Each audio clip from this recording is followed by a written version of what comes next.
Hello అండి. Welcome to our channel. నేను మీ సిరి. ఈరోజు మనం చెప్పుకోబోయే కథ 'ధరణి కళ్యాణం' అండి. ఈ కథ మీకు నచ్చిందనే అనుకుంటున్నాను. ఇక కథలోకి వెళ్ళిపోదామండి. 'ధరణి కళ్యాణం' పార్ట్ 7. అంజు, శరణ్‌ని ఎవరో కొడుతున్నారక్కడ. అన్నావెక్కడా అని అడిగాడు గగన్. పబ్ బయట అన్నాడు కిషోర్. అంది అంజలి. ఇక్కడెవరూ లేరు. లోపల నా వైఫ్ ఒక్కటే ఉంది అని లోపలికి వెళ్ళాడు గగన్. వెళ్తున్న గగన్ని చూసి నవ్వుకుంది అంజు అలియాస్ అంజలి. లోపల చూసిన గగన్కి ధరణి కనిపించలేదు. ధరణి కోసం చుట్టూ చూశాడు అతను. ధరణి కనిపించకపోయేసరికి కంగారు పడ్డాడు బాగా. తను ఎప్పుడూ రాలేదు అనే విషయం గుర్తొచ్చింది అతనికి. ధరణి ఫోటో చూపించి అందర్నీ అడగసాగాడు. ధరణి ఎవరినో కొట్టింది, బయటకు వెళ్ళిపోయింది. అతను కూడా ఆమె వెంట వెళ్ళాడు అని ఎవరో ఒక అతను చెప్పాడు. టెన్షన్ ఎక్కువైపోయింది గగన్కి. ధరణి కోసం చుట్టూ చూశాడు. రోడ్డు మీద ధరణి కోసం వెతుకుతూ పరిగెత్తాడు. అక్కడ ధరణి శరణ్ నుంచి తప్పించుకొని రోడ్డు మీదకి పరుగుపెట్టింది. ఎంతకి ధరణి కనబడకపోయేసరికి బాధగా కంగారుగా పబ్బు వైపు కదిలాడు గగన్. ఆ క్రమంలో ఎవరో ఎదురుగా పరిగెత్తు వస్తున్నట్టు కనిపించడంతో తీక్షణంగా చూస్తూ ముందుకు అడుగులు వేశాడు అతను. దగ్గరికి వచ్చే కొద్దీ అర్థమైంది ఆమె ధరణియే అని. ఆమెనతను బాగా సమీపించాడు. తట్టుకుని పడిపోయేలోపు చేతుల్లోకి తీసుకున్నాడు. గగన్ని అక్కడ చూసి ధరణిలో కాస్త ధైర్యం. గగన్ ముఖం తడిమి అతని చేతుల్లోనే స్పృహ కోల్పోయింది ధరణి. దూరంగా ధరణిని గమనించిన శరణ్ వెనుదిరిగి వెంటనే పక్కన ఉన్న చెట్టు వెనుక దాక్కున్నాడు. అక్కడ గగన్ని చూశాడు శరణ్. వారిని గమనించసాగాడు. ధరణి అంటూ కంగారుగా ఆమె చెంపల్ని తట్టాడు గగన్. ఆమె స్పృహలో లేదు. ఆమెను చేతుల్లోకి తీసుకొని పబ్బు వైపు పరిగెత్తాడు. తన కార్ వచ్చేపోయే వెహికల్స్కి అడ్డుగా ఉంది. పార్కింగ్ వేరే చోట చేయమని అక్కడ గార్డ్ చెప్తే ఆ క్రమంలో అతను అంతకు ముందు ఉంచిన చోట కారు లేదు. అక్కడ కారు కనబడకపోయేసరికి ధరణిని చూసి గగన్ వెళ్ళిపోయాడు అనుకుంది ధరణి. గగన్ కారు దగ్గరికి వెళ్ళి ధరణిని ఫ్రంట్ సీట్లో పడుకోబెట్టి డ్రైవింగ్ సీట్లో కూర్చొని ధరణికి సీట్ బెల్ట్ పెట్టి వెంటనే కారు స్టార్ట్ చేశాడు. దాదాపు చుట్టుపక్కల హాస్పిటల్ ఎక్కడా లేదు. ఏదైనా మధ్యలో క్లినిక్ కనిపిస్తుందని చూశాడు. ఒక చోట క్లినిక్ కనిపించగానే ధరణిని తీసుకుని లోపలికి వెళ్ళాడు. ఏమైంది? గగన్ చేతిలో ఉన్న ధరణిని చూసి అడిగాడు డాక్టర్. తెలీదు డాక్టర్, స్పృహలో లేదు అని అన్నాడు గగన్. ధరణిని చెక్ చేసి షాక్లో స్పృహ కోల్పోయింది. డోంట్ వర్రీ అన్నాడు డాక్టర్. అప్పుడు కుదుటపడ్డాడు గగన్.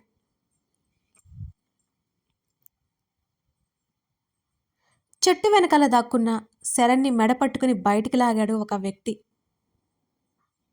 ఏయ్, ఎవరా నువ్వు? మొదట భయపడ్డాడు. ధైర్యం తెచ్చుకుని అడిగాడు శరణ్. యముణ్ణి నీకు అంటూ శరణ్ ముఖం మీద పంచులు ఇచ్చాడు అతను. శరణ్ ముక్కులో నుంచి బ్లడ్ వచ్చింది. నొప్పితో విలవిల్లాడాడు. కోపంతో ఆ వ్యక్తిని కొట్టాలని చెయ్యి ఎత్తాడు శరణ్. శరణ్ చేతిని పట్టుకుని వెనక్కి మడిచాడు ఆ వ్యక్తి. వదలరా, ఎవరు నువ్వు? ఎందుకు నన్ను కొడుతున్నావు? అంటూ నొప్పిని భరించలేకపోయాడు శరణ్. ఏరా, నొప్పి భరించలేకపోతున్నావా? ఇంకోసారి ఏ ఆడపిల్ల జోలికి వెళ్ళావే అనుకో అంటూ శరణ్ చేతిని విరిచాడు ఆ వ్యక్తి. దిక్కులు పిక్కటిల్లేలా అరిచాడు శరణ్. శరణ్ని రోడ్డు మీద పడేసి వెళ్ళిపోయాడు ఆ వ్యక్తి.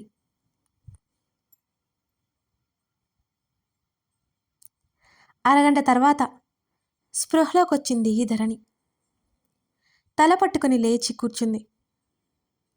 ధరణి అంటూ ఆమె దగ్గరికి వెళ్ళాడు గగన్. అతన్ని చూసింది. ఆ చూపు అతనికి ఏం అర్థమైందో కానీ ఆమెను ముట్టుకోలేకపోయాడు అతను. ధరణి అతను పిలిచాడు. మౌనంగా తల కిందకు దించుకుంది ధరణి. డాక్టర్ రావడంతో ఇంటికి వెళ్ళొచ్చా అని అడిగాడు గగన్. ప్రాబ్లం ఏమీ లేదు అని పంపేశాడు డాక్టర్ కూడా. ఫీజు కట్టేసి బయటకొచ్చారు. మౌనంగా కారులో కూర్చుని తలదించుకుంది ధరణి. ఇంటికి వెళ్ళాక మాట్లాడొచ్చు అని కారు ఇంటివైపు పరుగులు పెట్టించాడు గగన్. కారు దిగి మౌనంగా ఇంట్లోకి వెళ్ళిపోయింది ధరణి. కారు పార్క్ చేసిన తర్వాత గగన్ వెంట నడిచాడు. ధరణి గదిలోకి వెళ్ళిపోయింది. శరణ్ తనని ముట్టుకున్న విషయం గుర్తొచ్చి బాత్రూంలోకి వెళ్ళి అలాగే షవర్ కింద నిలబడింది ధరణి. గగన్ వెళ్ళేసరికి ధరణి లేదు. వాష్రూంలో వాటర్ సౌండ్ని బట్టి లోపల ఉందని అతనికి అర్థమైంది. అలాగే వాష్రూమ్ డోర్ ఓపెన్ చేశాడు. కళ్ళు మూసుకొని షవర్ కింద నిలబడి ఉన్న ధరణి కనిపించింది అతనికి. ధరణి, సారీ అన్నాడు ఆమె దగ్గరగా వెళ్ళి. నీటితో పాటు ఆమె కన్నీరు కనబడకుండా వెళ్ళిపోతున్నాయి. ధరణి, నేను కావాలని వెళ్ళలేదు, రియల్లీ సారీ మరోసారి చెప్పాడు గగన్. గట్టిగా ఏడుస్తూ ముఖానికి చేతులు అడ్డు పెట్టుకుంది ధరణి. ధరణి ప్లీజ్, ఆమె చేతులు పట్టుకున్నాడు అతను. వెక్కి వెక్కి ఏడుస్తోంది ధరణి. ట్రస్ట్ మీ యార్, దిగులుగా చెప్పాడు గగన్. ఎటువంటి సమాధానం లేదు ధరణి నుండి గగన్కి. నా ఫ్రెండ్ ప్రాబ్లంలో ఉన్నాడు అంటే బయటికి వెళ్లాల్సి వచ్చింది. ఇది నిజం ధరణి, ఆమె భుజాలు పట్టుకుని చెప్పాడు గగన్. చేతులు తీసి అతన్ని చూసింది ధరణి. ఆమె మాట కోసం ఎదురు చూశాడు ఆతృతగా. నాకు తెలుసండి. అతని ముఖంలో రిలీఫ్ వచ్చింది ఆ మాటకి. నాకు తెలుసండి, నేనంటే మీకు ఇష్టం లేదని. పెళ్లి చేసుకున్నారు, శరీరం పంచుకున్నారు, అంతే. ఆ విషయం నాకు అర్థమైంది. మీరు ఏం చేసినా మౌనంగా సర్దుకుపోయేదాన్ని. కానీ ఇవాళ జరిగింది చాలా బాధగా ఉంది. పర్వాలేదు, ఓ 2-3 రోజుల్లో మర్చిపోదాన్లే అంది ధరణి. ధరణి మాట్లాడిన ఒక్కొక్క మాట అతని గుండెల్లో గుచ్చుకుంది. అతను ఆమె పట్ల అలా ప్రవర్తించాడా? తనకు తనే ప్రశ్నించుకున్నాడు గగన్. ధరణి, కోపంగా పిలిచాడు అతను. అతన్ని చూసింది. ఈసారి ఆమె కళ్ళలో భయం లేదు, కంగారు లేదు, బాధ కనబడుతోంది అతనికి. ఆమె భుజాల మీద పట్టు బిగించి, ఏం మాట్లాడుతున్నావు? ఇప్పటి వరకు నీతో రాక్షసంగా బిహేవ్ చేశానా? నువ్వు వద్దు వద్దు అంటే నిన్ను అనుభవించానా? నీ అంగీకారం తెలిపితేనే కదా నేను ప్రొసీడ్ అయింది. నేను చెప్పినా చేసిన ప్రతిదానికి ఊకొట్టావు. నువ్వు నో అంటే ఎగబడే ఈడియట్లా కనిపిస్తున్నానా? నాది అంత చెత్త క్యారెక్టర్గా డిసైడ్ చేసావన్నమాట. హ్యాట్స్ ఆఫ్ ధరణి, హ్యాట్స్ ఆఫ్. నువ్వు నా కోసం చేసే ప్రతి పని చూసి నువ్వు నా వైఫ్ అవడం నా లక్కీ అనుకున్నాను. బాగానే బుద్ధి చెప్పావు అన్నాడు గగన్. ఆశ్చర్యంగా చూస్తోంది ధరణి అతన్ని. ఇంకొకటి చెప్తాను విను. నాకు ప్రేమించడం ఇలాగే వచ్చు. నేను లవ్ అనుకున్నాను, కానీ నువ్వు లస్ట్ అనుకున్నావు. Thank you so much, thank you very much. Wonderful gift ఇచ్చావు నాకు. ఇందాక జరిగిన దానికి నీకు సారీ చెప్పాను. నా తప్పు ఉంది, కానీ నువ్వు నన్ను అన్న మాటలకి నా తప్పు వేలెత్తి చూపించావు. నీకు నాతో రిలేషన్ నచ్చకపోతే మౌనంగా ఉండడం నీ తప్పు కాదా? నువ్వేం చెప్పకుండా నాకెలా తెలుస్తుంది? నేనేమైనా దేవుణ్ణి కాదు. కోపంగా చెప్పి విసురుగా ఆమె భుజాలను వదిలి బయటికి వెళ్ళిపోయాడు గగన్. నేరుగా డ్రింక్ చేసే గదిలోకి వెళ్ళిపోయాడు. అక్కడే కూలబడిపోయింది ధరణి. గగన్ అన్న ప్రతి మాట గుర్తొస్తుంటే బాధగా అయిపోయింది ఆమె మనసు. ఎంతసేపటి వరకు తడిచిందో ఆమెకే గుర్తులేదు. ఎప్పటికో డ్రెస్అప్ అయ్యి గగన్ కోసం చూసింది ధరణి. అతను లేడు. కిందకి వెళ్ళి వెతికింది. అతనెక్కడా కనిపించలేదు. డ్రింక్ చేస్తున్నాడేమోనని గుర్తుకొచ్చి పరుగున ఆ గది వైపు పరుగు పెట్టింది ధరణి. డోర్ లాక్ చేసి ఉంది లోపల నుంచి. ఏవండి, ధరణి పిలిచింది డోర్ కొడుతూ. రిప్లై ఇవ్వలేదు గగన్. ఏవండి, ప్లీజ్ డోర్ ఓపెన్ చేయండి అంది ధరణి. ధరణి, గో టు హెల్, గట్టిగా అరిచాడు లోపల నుంచి. ఏవండి, నన్ను క్షమించండి, ప్లీజ్ డోర్ ఓపెన్ చేయండి. దబదబా డోర్ని బాధింది ధరణి. ఆవేశంగా డోర్ ఓపెన్ చేసి, వెళ్ళమని చెప్పాను కదా, ఐ హేట్ యు, గో అని అరిచాడు గగన్. వెంటనే వెళ్ళి అతన్ని హత్తుకుంది ధరణి. గగన్ మాటలు అక్కడే ఆగిపోయాయి.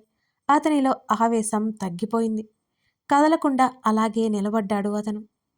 కొంత సమయానికి అతని నుంచి దూరం జరిగింది. అతన్ని చూసింది. సీరియస్గా ముఖం తిప్పుకున్నాడు అతను. అతని చేతిలో డ్రింక్ బాటిల్ తీసుకోవాలని చూసినా వదల్లేదు. గట్టిగా లాక్కుంది, పక్కన పడేసింది. హే, డోంట్ టచ్ మీ, దూరం జరిగాడు అతను. సారీ అండి. మీరు అలా వదిలేసి వెళ్లారని అలా అన్నాను అంది అతన్ని బాధగా చూస్తూ. నో నో నో నువ్వు చాలా అన్నావు. మర్చిపోను నేను. పెళ్లి చేసుకున్నారు, శరీరం పంచుకున్నారు అంతే. ఇంకా ఏదో అన్నావు. మీరేం చేసినా మౌనంగా సర్దుకుపోయేదాన్ని. కానీ అంటూ నన్నొక క్యారెక్టర్ లెస్ ఫెలోని చేశావు. ఐ హేట్ యూ అన్నాడతను కోపంగా. పెళ్ళైన దగ్గర నుంచి మీరు నాతో సరిగ్గా మాట్లాడారా? లేదు కదా! ఎప్పుడు ముద్దు పెట్టుకోవడమే ఇంకా. అతని చూసిన చూపుకి నోరు మూసింది ధరణి. చెప్పు ఆగిపోయావేం?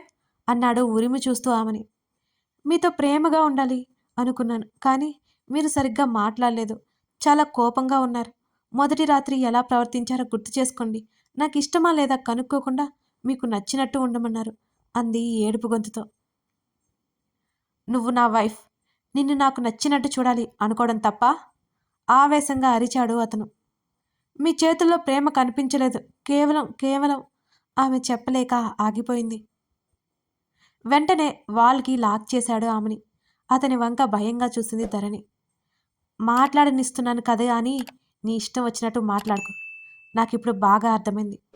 నాకు నీ మీద ఉన్నది లస్ట్ అని నీ ఫీలింగ్. నేను ఒక క్యారెక్టర్లెస్ ఇడియట్. ఇవేగా నువ్వు అనుకున్నది? ఫారిన్లో ఉన్నాను ఇన్ని రోజులు.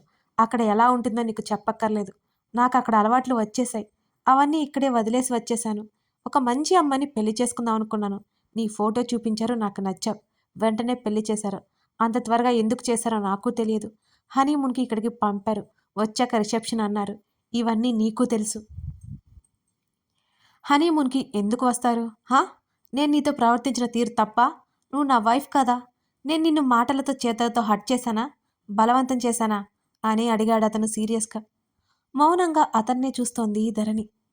చెప్పు అతను గట్టిగా గర్జించాడు. తల అడ్డంగా ఊపింది ధరణి. నోరు లేదా? మాటలు రావా?